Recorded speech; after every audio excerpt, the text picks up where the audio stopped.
क्या आप जानते हैं कि निराला जी की पहली कविता कौन सी है? हेलो फ्रेंड्स, बहुत बहुत स्वागत है।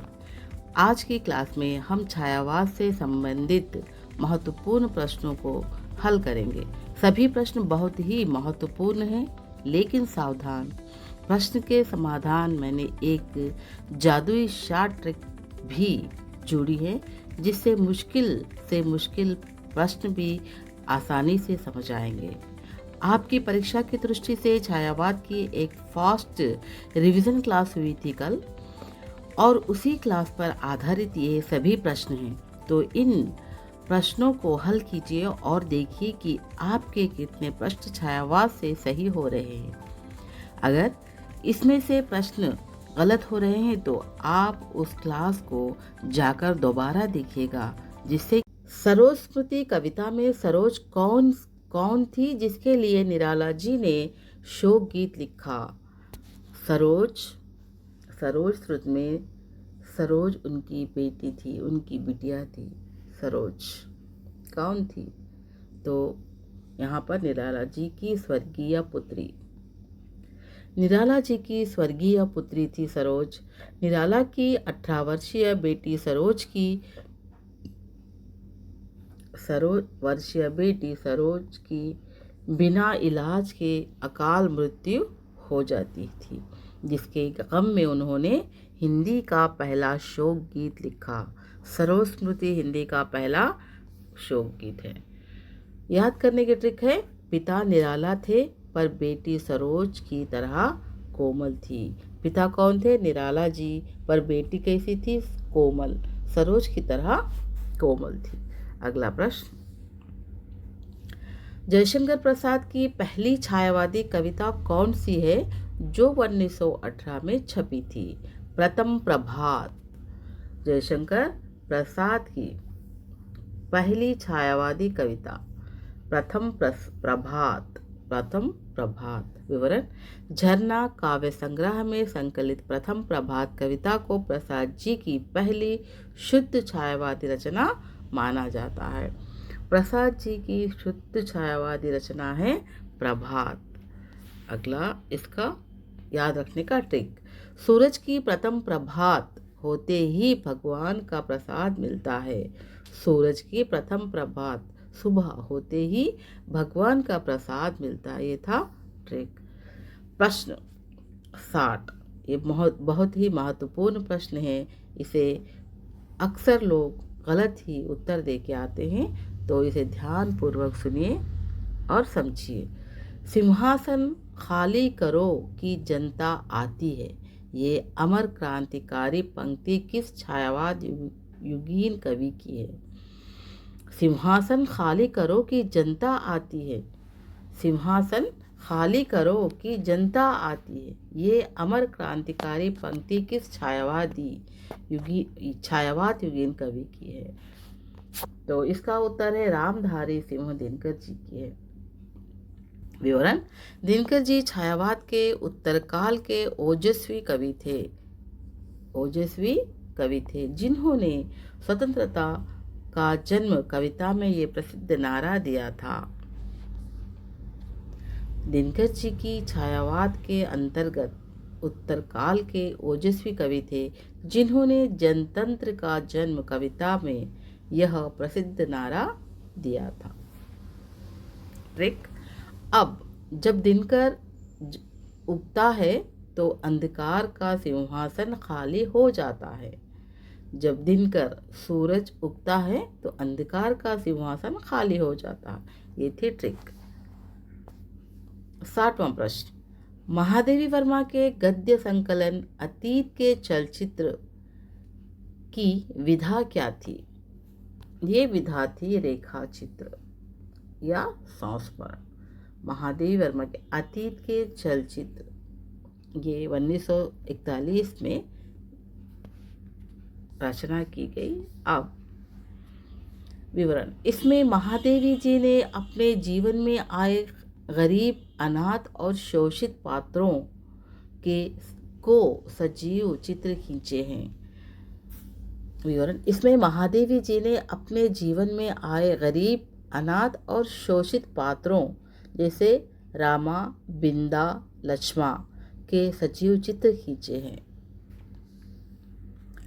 याद करने की ट्रिक, अतीत के चलचित्र देखना यानी यादों की रेखाएं खींचना। अतीत के चलचित्र देखना यानी यादों की रेखाएं खींचना, ये है इसका ट्रिक। प्रश्न नंबर 62, गीतिका काव्य संग्रह के रचयिता कौन है जिसकी भूमिका जयशंकर प्रसाद ने लिखी? गीतिका 1936, यह है काव्य संग्रह। इसके रचयिता है सूर्यकांत त्रिपाठी निराला जी हैं। विवरण, गीतिका निराला जी की सुरीले गीतों का संग्रह है जिसमें संगीत और छंद का बहुत ही सुंदर समन्वय देखने को मिलता है। गीतिका में संगीत और छंद का बहुत ही सुंदर समन्वय देखने को मिलता है। ट्रिक, निराला जी के गीत हमेशा सबसे निराले होते हैं। निराला जी के गीत हमेशा सबसे निराले होते हैं।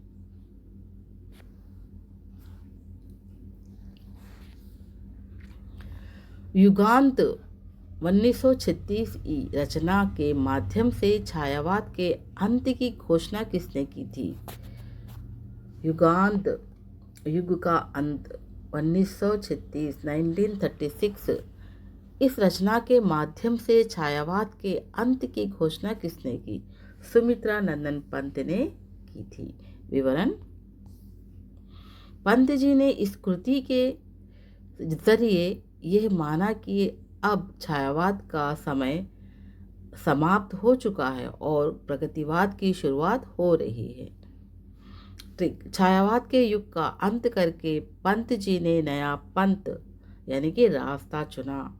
छायावाद युग का अंत करके पंत जी ने नया रास्ता चुना। ये था ट्रिक। प्रश्न नंबर 64, छायावाद के किस कवि को विद्रोह का कवि या महाप्राण कहा जाता है? सूर्यकांत त्रिपाठी निराला जी को महाप्राण कहा जाता है। समाज की रूढ़ियों, छंद के बंधनों और गरीबों के खिलाफ हमेशा लड़ने के कारण उन्हें महाप्राण और विद्रोही कवि कहते हैं।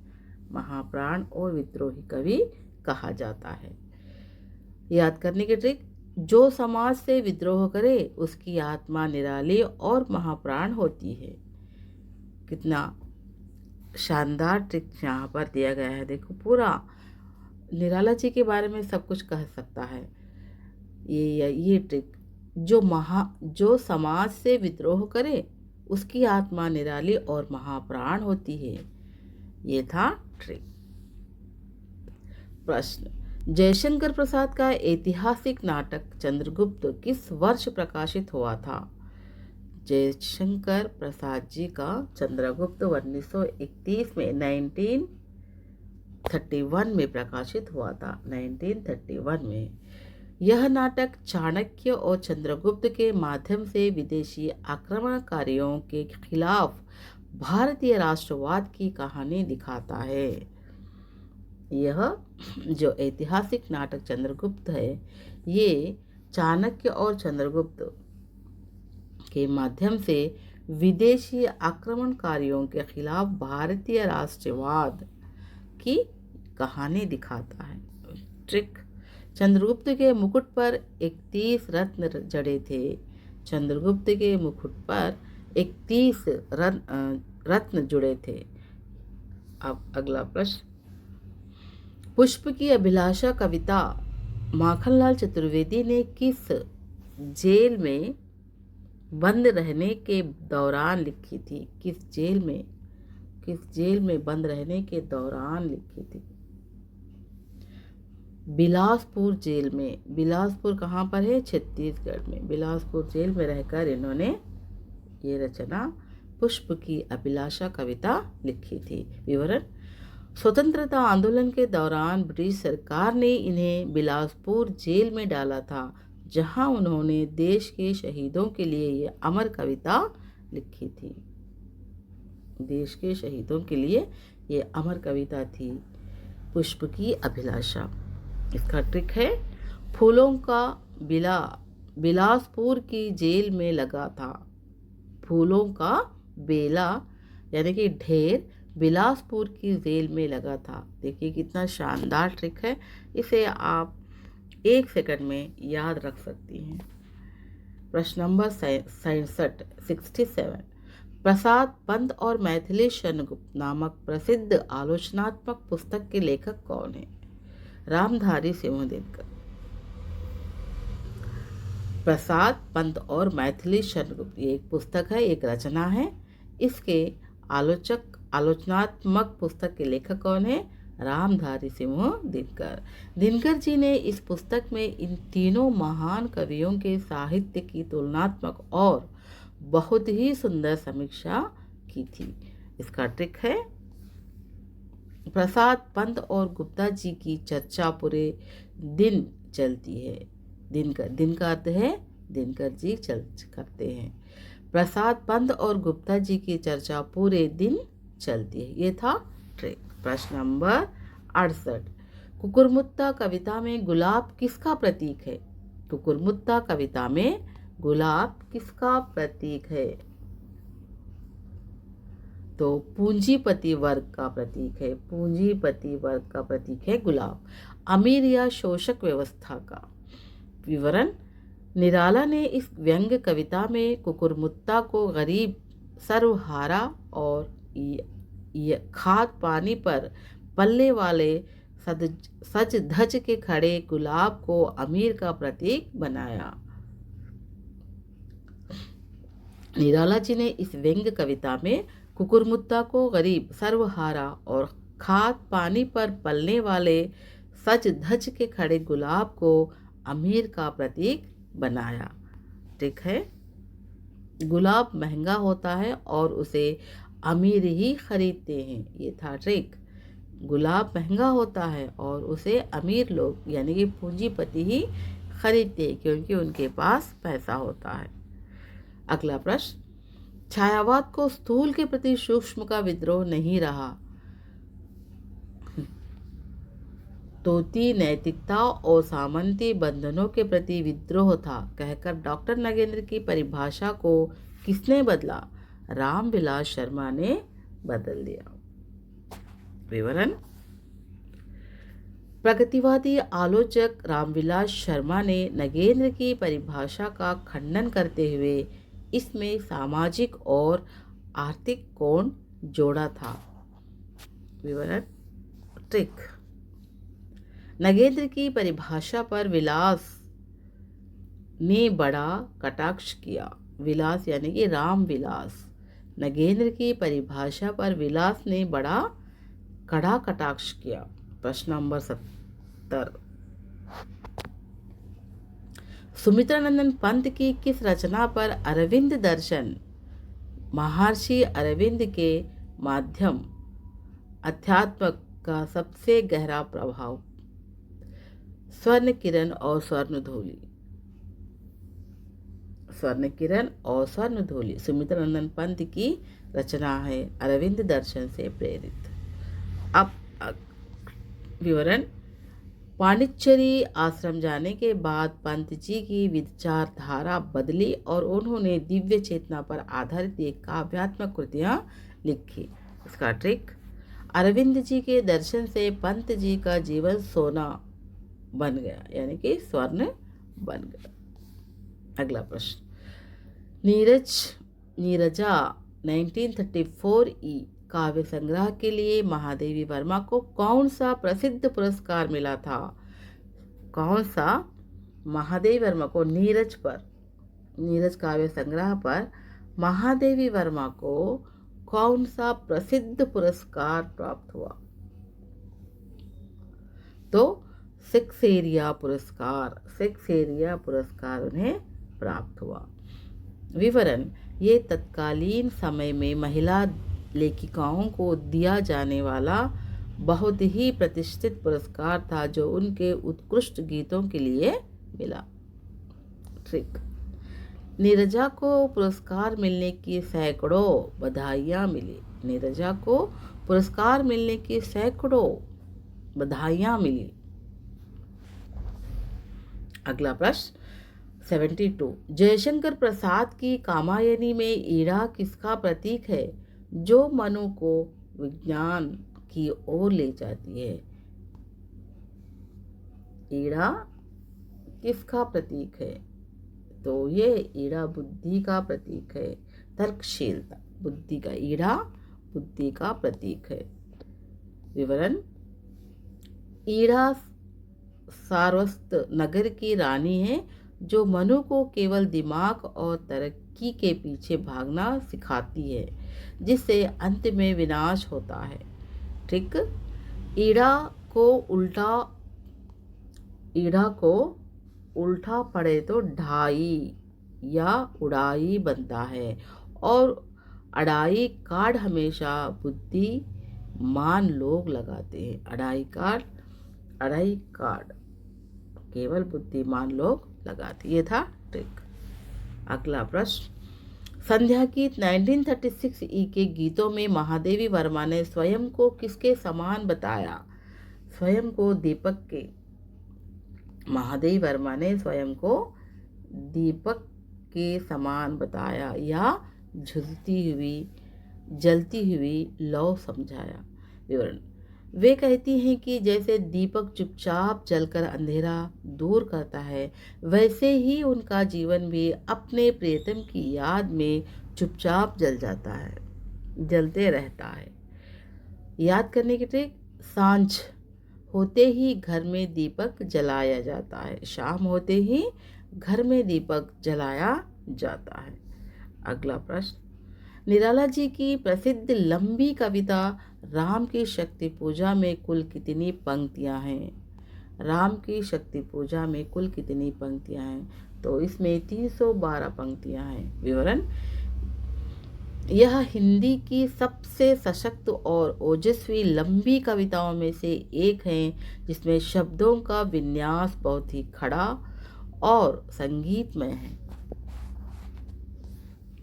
ट्रिक: राम जी ने शक्ति पूजा के लिए 312 कमाल के फूल चढ़ाए। कितने चढ़ाए? 312 कमाल के फूल चढ़ाए। 75 प्रश्न, मधु कलश और मधुबाला हरिवंश राय बच्चन की किस वर्ष की कृतियां हैं? किस वर्ष की कृतियां हैं मधुबाला और मधु कलश? 1936 ई की। मधुशाला 1935 की भारी सफलता के बाद बच्चन जी ने अगले ही साल 1936 में इन दोनों काव्य संग्रहों को बाजार में उतारा। 1935 में मधुशाला, 1936 में अगला संग्रह बाजार में उतारा। मधुशाला में 35 के थे और बाला के साथ कलश लेकर 36 हो गया। ये थे छायावाद युग के पूरे 100 प्रश्न जो परीक्षाओं में बार बार रिपीट होते हैं। अब ट्रिक के साथ पढ़ने के बाद पूरी ईमानदारी से अपना स्कोर नीचे कमेंट बॉक्स में शेयर कीजिए कि भाग 2 में आपके कितने सवाल सही हुए। आज का सरप्राइज चैलेंज क्वेश्चन ये है कि कामायनी महाकाव्य में कितने सर्ग है? इसका जवाब तुरंत कमेंट बॉक्स में लिख दीजिए। वीडियो पसंद आए तो लाइक और अपने दोस्तों के साथ शेयर करना ना भूलें। अगले वीडियो में हम लेकर आ रहे हैं हिंदी साहित्य का धमाकेदार अगला दौर, प्रगतिवाद युग।